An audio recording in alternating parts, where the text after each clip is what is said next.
Bonsoir et bienvenue à InfoCam. En manchette cette semaine, l'UPA se munit d'un nouveau podcast. C'est pas un balado qui tourne autour de moi, c'est des invités, des producteurs agricoles qui sont impliqués. Ta super équipe est en recrutement de main-d'œuvre dans le Kamouraska. Mais ta super équipe, en fait, c'est tout simple. C'est de l'entretien ménager, résidentiel, commercial, ainsi que l'entretien de chalets et de Airbnb. Et le Blizzardoid démarre sa saison plus tôt cette année. Ben, je te dirais que c'est sûr, l'année passée, on se le cachera pas, ça a été une grosse école pour les deux. Tout ceci et plus encore à InfoCam.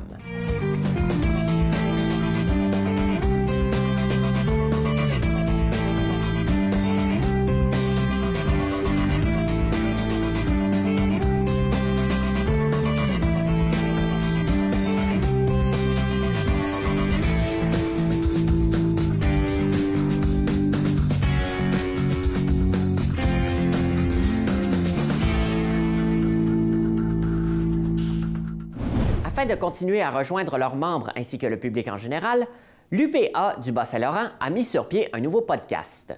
Maxime Paradis nous en parle. Donc, je suis présentement à la Pocatière au Carrefour des Jeunes dans le studio, ma foi, superbe, avec Maxime Paradis. Bonjour Maxime. Allô Benoît. Donc, on est ici en studio parce qu'entre autres, il y a un balado qui vient d'apparaître avec l'UPA, balado qui s'intitule Hors champ. Donc, c'est toi qui montes ça, si je me trompe pas? Oui, j'anime le balado, je fais le montage. Par contre, c'est pas un balado qui tourne autour de moi. C'est des invités, des producteurs agricoles qui sont impliqués dans la vie syndicale à la Fédération de l'UPA du Bas-Saint-Laurent qu'on reçoit pour venir parler de leur implication ou venir parler tout simplement aussi de leur vie de producteurs, des productions dans lesquelles ils évoluent.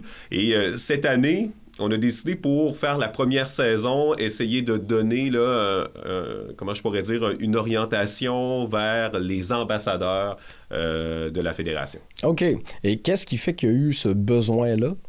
Bien, on est toujours à la recherche de nouveaux moyens pour joindre les producteurs agricoles. Donc, c'est sûr que nous, on a nos moyens de communication à l'interne. On a une infolettre qu'on envoie mensuellement. On a aussi, comme tout le monde, Facebook. On a d'autres pages sur les médias sociaux. On envoie des courriels à nos producteurs.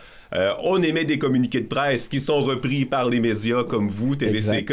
Mais quand on peut ajouter une corde à notre arc, c'est sûr que c'est agréable. Et le balado, on trouvait que c'était un projet qui est intéressant parce que le producteur agricole peut l'écouter dans le tracteur, il peut l'écouter à l'étable, il peut l'écouter à la maison, il peut l'écouter dans la voiture. Donc, c'est un élément de consommation, de communication qui est très flexible et aussi qu'il n'y a pas de frontières géographiques parce que on peut s'adresser à tous les producteurs en même temps du Bas-Saint-Laurent sans nécessairement avoir à multiplier notre message sur différentes antennes. Par exemple, là, je parle de différentes stations de radio sur le territoire du Bas-Saint-Laurent ou différentes chaînes de télévision. Donc là, on entre un peu partout en étant simplement sur des plateformes de diffusion numérique. Alors, c'est ça qui est merveilleux. Oui, parce que c'est quand même large, là, de Rimouski à la Pocatière. On a une grosse... Et même, je vais corriger, Benoît, si tu me permets, on commence à la Pocatière, mais on va jusqu'à Baie-des-Sables. Donc, dans la Matanie, donc ça nous fait un territoire, la Fédération, de 8 MRC, là, donc qui sont quand même des grandes MRC, là, chacune. C'est pas évident là, de faire la couverture de tout ça. Et là, les sujets actuels, là, en faisant le tour des piliers, comme tu me disais un peu, là, de la gang, qu'est-ce qu'on ressort ces temps-ci? Là? Qu'est-ce qu'on peut écouter à ce balado-là? Bien là, jusqu'à présent, il y en a deux d'enregistrés. Un qui a déjà été diffusé au moment où on se parle. C'est deux ambassadeurs. Donc, pour mettre en contexte, les ambassadeurs, c'est des producteurs agricoles qui sont impliqués à l'UPA et qui vont faire l'accueil des nouveaux producteurs. Donc, nous, quand les producteurs payent leur adhésion à l'UPA, on a des producteurs qu'on envoie les rencontrer. Et là, ils vont expliquer un peu qu'est-ce qu'est l'organisation, parce que nous, à l'interne, on sait que lorsqu'ils sont rencontrés, ces nouveaux producteurs-là, par des anciens producteurs, l'adhésion, finalement, se fait plus naturellement. Donc, eux, ils vont aller rencontrer à la ferme, ils vont commencer à parler de l'organisation, des services qu'on peut offrir, etc. Essayer de vérifier aussi s'ils ont d'intérêt peut-être à s'impliquer en vie syndicale. Donc, ces ambassadeurs-là, c'est eux qu'on met de l'avant, parce qu'il n'y en a pas beaucoup, il y en a environ 2 par MRC, donc ça nous fait à peu près 16 ambassadeurs pour tout le Bas-Saint-Laurent. Et là, bon, on a décidé pour la première saison d'en présenter au moins 1 par MRC. Mais c'est sûr que ça, c'est l'objectif de la première saison, mais éventuellement, on pourrait aller dans les saisons subséquentes avec d'autres sujets. Là. On pourrait présenter des administrateurs sur nos syndicats de spécialité, on pourrait présenter des administrateurs de nos syndicats locaux. Donc, vraiment, mais vraiment, là, un éventail assez vaste de sujets là, qu'on peut couvrir avec ce balado. On est au début, finalement. On est au début, effectivement. Et là, toi, qu'est-ce qui fait que tu t'es impliqué dans ce projet-là? Ben, au départ, j'ai émis l'idée lors de mon entretien d'embauche. Okay. Et c'est quelque chose qui n'est pas tombé dans l'oreille d'un sourd. Donc, autant la présidente de la Fédération, Nathalie Lemieux, que la directrice régionale, Claire Potvin-Beaulieu, avait bien aimé l'idée. Et c'était qu'une question de temps. Là. Une fois que je suis entré en poste, c'était qu'une question de temps pour mettre le projet en place. Là. Donc, parce que je fais, oui, des communications pour la Fédération régionale, mais je suis aussi agent en vie syndicale. Donc, je dirais que je fais à peu près 60% de communication, 40% là, de vie syndicale. Ouais. Donc, c'est de trouver le temps à travers toutes les communications d'insérer le projet. Donc, là, ça demandait quand même un certain temps. Et c'est toujours plus long à démarrer qu'une fois qu'on est dedans, ben, c'est comme autre chose. Hein? C'est un train qui est en marche, la machine est huilée. Bon, il suffit de laisser rouler. Donc, on est dans ce processus-là actuellement, là, où on est en train là, vraiment là, de donner le coup d'envoi finalement au projet. Donc, on rappelle aux gens, s'ils veulent entendre le balado, ça se passe? Ben, les gens peuvent l'écouter sur Spotify, ils peuvent aller sur Apple, ils peuvent aller aussi sur Amazon et sur le site Internet de la Fédération de l'UPA du Bas-Saint-Laurent, Centre des communications, on a un onglet qui s'appelle Balado hors champ. Donc là, c'est possible d'aller l'écouter de façon tout à fait gratuite. Et aussi, ben, on partage le lien, évidemment, sur la page Facebook de la Fédération. Donc là aussi, le lien est direct et gratuit pour aller en faire l'écoute. Et simplement mentionner, ben, peut-être que notre premier invité, c'est Gilbert Pigeon. C'est un ambassadeur pour la MRC de Rimouski-Neigette, ancien maire de Saint-Eugène-de-Ladrière pendant plus de 21 ans. Donc, il avait beaucoup de choses à dire. Producteur laitier de 2e génération aussi. Il a été très impliqué en vie communautaire et politique. Donc, ça fait un premier épisode fort intéressant. Est-ce qu'on est dans le format 1 heure, 2 heures? C'est long? Écoute, Benoît, au départ, je me disais, pour avoir fait, on se connaît depuis quelques années, j'ai été animateur à la radio par le passé, et je me disais, si je suis capable de faire une quinzaine de minutes avec un invité, je vais être content, puis je vais dire mission accomplie. Donc, avec Gilbert, on a fait 27 minutes quand même d'entrevue. Et la deuxième invitée que j'ai reçue et que l'épisode va sortir là, prochainement, ben, on a parlé pendant 30 minutes aussi. Donc, j'ai l'impression que c'est un format qui est agréable, qui est convivial et dans lequel les producteurs se sentent à l'aise de se livrer. Donc, c'est plus simple dans un moment comme ça de peut-être aller chercher des confidences et surtout là, d'entendre des histoires qui tournent autour de leur implication syndicale, mais aussi de leur vie de producteur agricole. Bon, eh bien, le message est lancé. On rappelle aux gens sur le site de l'UPA, entre autres, facile de trouver le lien ou sur votre Facebook aussi. Et bien entendu, Spotify. Merci beaucoup, Maxime. Merci, Benoît. Yo. Nous sommes dans la période du château de neige. Ce défi vous propose encore cette année de merveilleux prix à gagner afin de vous motiver à profiter des joies de l'hiver. Vous avez donc jusqu'au 14 mars pour y participer, entre amis, en famille et même avec vos collègues de travail. Pour plus d'informations, visitez le défichâteaudeneige.ca. La compagnie de travaux ménagers Ta Super Équipe est maintenant bien installée dans le Kamouraska. C'est donc désormais des employés qui sont recherchés. Plus de détails à l'instant. Donc, je suis avec Alex de Ta Super Équipe. Bonjour, Alex. Bonjour, Benoît. Ça va bien? Ça va très bien, toi? Oui, ça va. Et je pense que ça va bien aussi pour Ta Super Équipe. Ça va très bien, oui. Donc, on rappelle aux gens, Ta Super Équipe, c'est quoi pour ceux qui ne vous connaissent pas encore? Bien, Ta Super Équipe, en fait, c'est tout simple. C'est de l'entretien ménager, résidentiel, commercial, ainsi que l'entretien de chalets et de Airbnb. OK. Donc là, on sait que vous êtes implanté, je pense, l'an dernier dans le Kamouraska. Oui. Et finalement, la réponse est tellement bonne que là, en ce moment, ce qu'on cherche, c'est de la main-d'œuvre. On cherche de la main-d'œuvre, effectivement. On est toujours à la recherche de clients aussi, mais en ce moment, on est à la recherche de main-d'œuvre, en fait, dans tous nos secteurs d'activité d'entretien ménager. Donc, on parle ici d'un temps plein possible ou... Temps partiel au départ qui deviendra assez rapidement un temps plein, oui. Et pour les gens qui nous écoutent, qui se disent « Ah, tiens, ça pourrait peut-être être pour moi », à quoi ça ressemble comme travail? Faire du ménage. Ouais. En fait, c'est assez simple. C'est faire de l'entretien ménager, comme faire le ménage à la maison, finalement, faire de l'époussage, laver des salles de bain. Donc, mais quelqu'un qui nous entend, il fait ah, « OK, oui, moi, le ménage, ça me va. Quel type d'horaire on peut avoir? Est-ce que ça doit être fait avant que les commerces ouvrent? Est-ce que c'est plutôt flexible? » Ça dépend. Dans le résidentiel et les chalets, les Airbnb, c'est vraiment de jour. On parle d'un horaire très flexible, de 8 à 5. Okay. Mais pour le commercial, il y en a qui peut être fait de jour, mais la plupart du temps, c'est de soir. Donc, à partir souvent, ça dépend. En fait. Ça peut être de 16h, 17h, 18h. Et ce sont des chiffres qui varient entre 2h et 4h maximum, habituellement, par soir. Ouais. Donc, agenda quand même intéressant à gérer. Pour ceux qui sont intéressés à te contacter, ils passent par où? Oui, mais en fait, ils peuvent passer directement sur notre site internet www.tasuperequipe.com. Sinon, ça peut être par téléphone. Vous allez nous trouver facilement sur Google. Ou par courriel aussi au info@tasuperequipe.com. Et en terminant, je sais qu'il y a un petit côté super convivial dans votre team de travail. Effectivement. Donc, je pense que c'est bien de le souligner aux gens qu'ils s'en vont pas voir juste une machine robotisée, mais bien des gens, des vrais. Tout à fait. Ils vont commencer par me rencontrer moi lors d'une petite entrevue et par la suite, l'équipe de gestion Cathy est fabuleuse. Maintenant, on a même une gestionnaire pour Kamouraska et Polynégamook qui s'appelle Caroline. Elle aussi, elle est hyper sympathique. Donc, pour devenir membre de la grande famille des colorés, il suffit de nous rejoindre. Merci beaucoup. En vous souhaitant bonne chance. Puis on rappelle aux gens de ne pas se gêner pour vous contacter. Il y a un emploi ici de disponible. Merci beaucoup. Merci. La FCCQ, la Chambre de commerce Kamouraska-Lillet et l'Alliance des chambres de commerce de Chaudière-Appalaches demandent un moratoire sur le programme des travailleurs étrangers temporaires. Elles plaident pour une collaboration des deux paliers de gouvernement afin d'agir rapidement sur le maintenir du niveau actuel de travailleurs étrangers temporaires.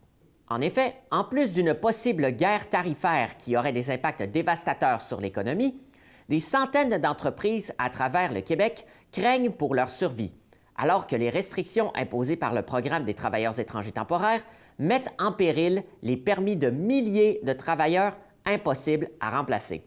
Restrictions qui, dans ce contexte économique particulier, fragilisent les entreprises québécoises.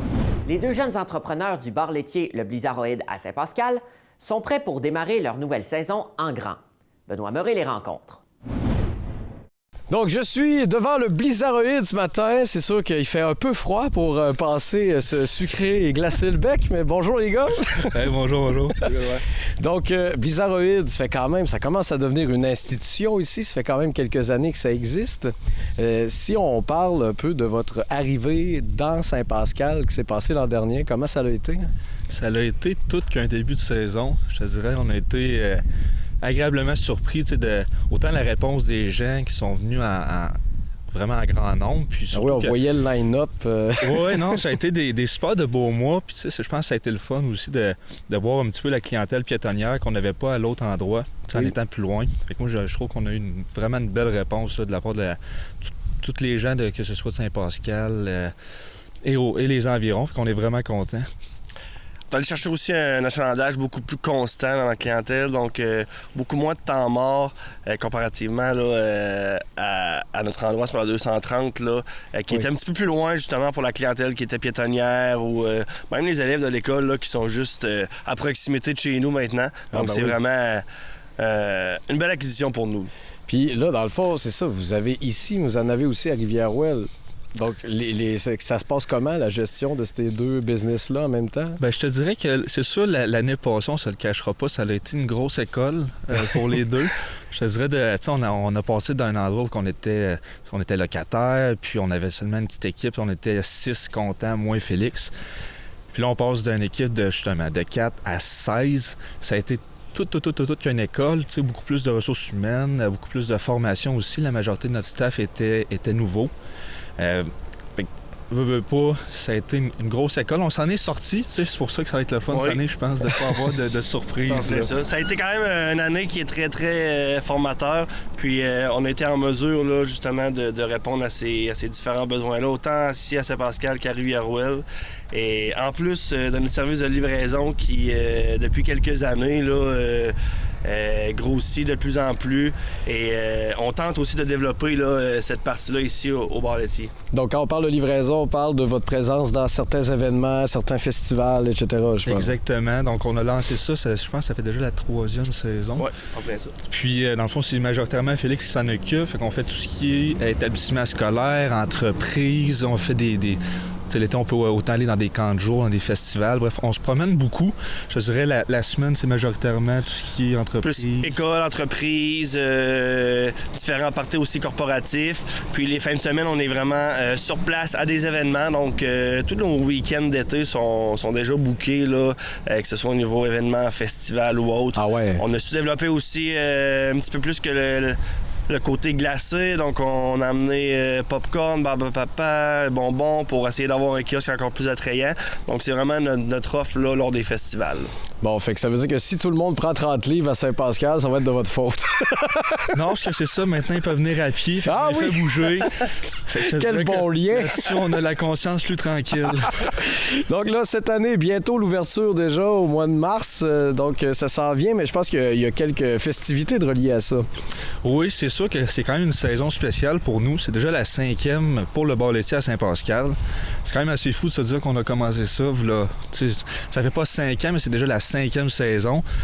Puis à ce moment-là, j'avais 19 ans, Félix avait 20. On était vraiment des petits, des jeunes adultes qui commençaient dans la vie. T'sais, on était encore aux études à ce moment-là. Fait que je pense que c'est assez fou de se rendre compte que là, on a notre bâtisse, puis on a Rivière-Ouelle aussi, puis on a un camion. Fait qu'il y a beaucoup de travail et de sacrifice en arrière de ça. Fait que je pense que c'est une méchante belle fierté autant pour nous que pour tous ceux qui nous suivent là, depuis le début. Ben oui. On a aussi essayé de remercier notre clientèle en essayant d'ouvrir un petit peu de bonheur. Donc cette année, exceptionnellement, là, c'est ça, en plein ça, on ouvre le 14 mars à midi. Donc pour les premiers week-ends, on va être ouvert vendredi, samedi et dimanche de midi à 20h. Puis à partir de Pâques, là, on décolle ça temps plein. Donc ensuite de ça, là, on va développer notre entreprise, commencer les événements, les livraisons aussi, tranquillement, pas vite.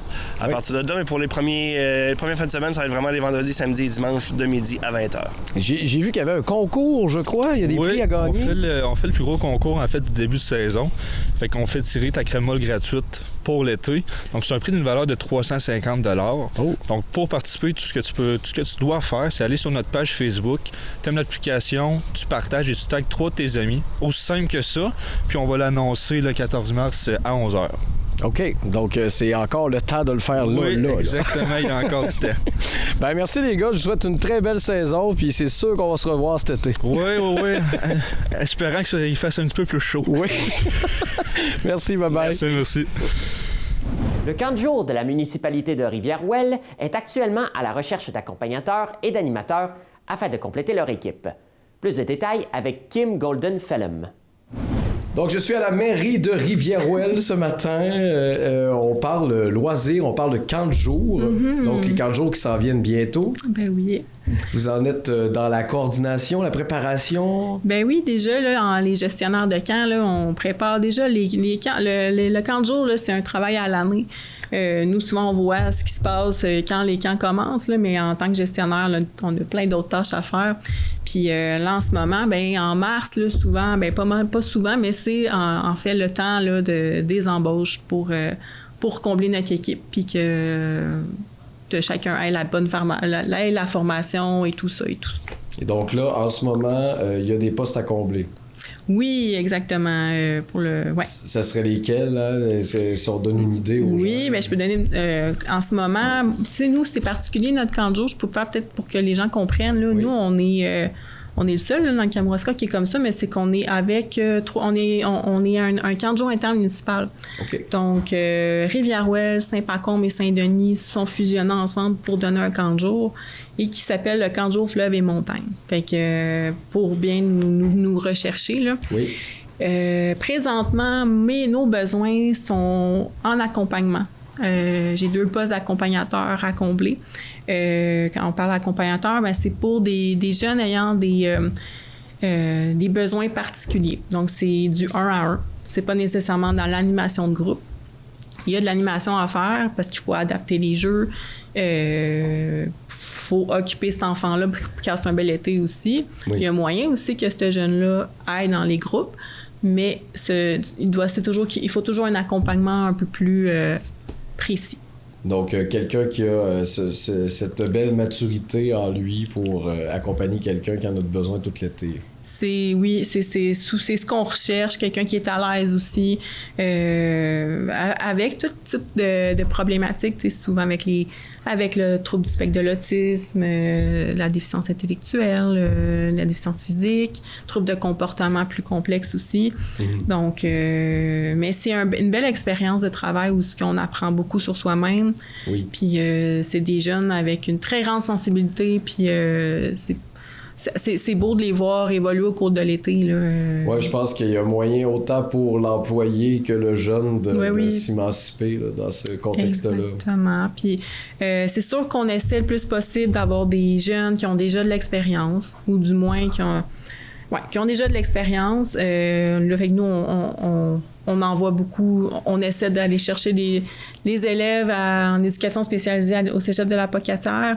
Mais dans les autres années, on a eu des jeunes secondaires qui avaient une facilité avec ce type de clientèle. Puis il n'y a pas de problème avec ça. Nous, on les accompagne bien. Puis il y a de la formation qui est offerte aussi. OK. Et outre que la main-d'œuvre, je pense qu'on parlait tout à l'heure de l'intérêt de peut-être mieux connaître les ressources qui nous entourent pour l'animation. Oui, exactement. Là, nous, on a une table des loisirs au Kamouraska où chacun des gestionnaires de camp, mais aussi des techniciens loisirs, on se rassemble environ une fois par saison. C'est pas beaucoup, là, mais on se rassemble pour discuter un peu de qu'est-ce qui se passe dans chaque municipalité. Tout. Et quand on vient au moment de la programmation pour le camp de jour, ben on se casse la tête à essayer de trouver des activités accessibles qui cadrent dans notre budget. Évidemment, je ne vous cacherai pas que le monde municipal, ben les petites municipalités n'ont pas des aussi gros budgets que des villes. Mm-hmm. Donc, on fait des sorties, oui, mais on essaie là, de mettre de l'avant aussi du monde du coin qui ont des compagnies d'animation ou peu importe, pour venir animer des ateliers auprès des jeunes, là, puis leur faire vivre plein de choses, plein de trucs différents, que ce soit en jardinage, des ateliers artistiques, des ateliers sportifs aussi. Là. Donc, si jamais on nous entend ce matin et que quelqu'un se dit « Hey, moi, je fais ça, travailler avec des jeunes. Moi, je fais ça, des journées d'animation. » Donc, ne pas craindre et vous rejoindre. Clairement, on est toujours content d'avoir une banque de données de personnes du coin. Là. Dans le Kamouraska, je sais qu'il y en a beaucoup. Fait que... Bon, souvent, c'est juste qu'on les trouve pas. C'est des petites perles rares cachées dans le fin fond d'un bois. Mais, c'est de se passer le mot. Oui, puis tu sais, je parle camp de jour, mais c'est aussi dans nos programmations largement quand on organise des fêtes, peu importe, là, on a toujours besoin d'animer d'une certaine façon. Puis si on est capable d'avoir une bande qu'on peut se partager entre nous, là, ça serait... super. Ben, l'idée est lancée. Si jamais il y a d'autres techniciens loisirs qui nous écoutent, peut-être qu'ils vont trouver ça très agréable aussi comme idée. Donc, on rappelle aux gens s'ils veulent vous rejoindre pour s'impliquer. Oui, dans le fond, moi, pour me contacter, c'est toujours plus facile par courriel. Oui. Je peux le nommer ici, là, c'est loisirs au pluriel, donc un S à la fin, @rivièrerouelle.ca. Malgré qu'on soit un camp de jour intermunicipal, c'est moi qui s'occupe à Rivière-Ouelle des embauches. Okay. Donc, les jeunes qui ont envie de venir travailler avec nous, ben c'est possible. Il y a aussi des postes d'animateurs disponibles. Je ne l'ai pas nommé. Donc, mais accompagnateur, c'est lui que je focus le plus parce que c'est lui qui est le plus difficile à trouver. Oui. Puis, même chose là, pour la banque que je parlais, là, d'avoir besoin de personnes un peu plus pour l'animation. Animer nos activités. Ben, loisirs@rivièrerouelle.ca. C'est assez simple de me trouver. Là. Bon, ben merci beaucoup, puis on vous souhaite une belle saison estivale. Merci! C'est tout pour cette semaine. Merci et à la prochaine.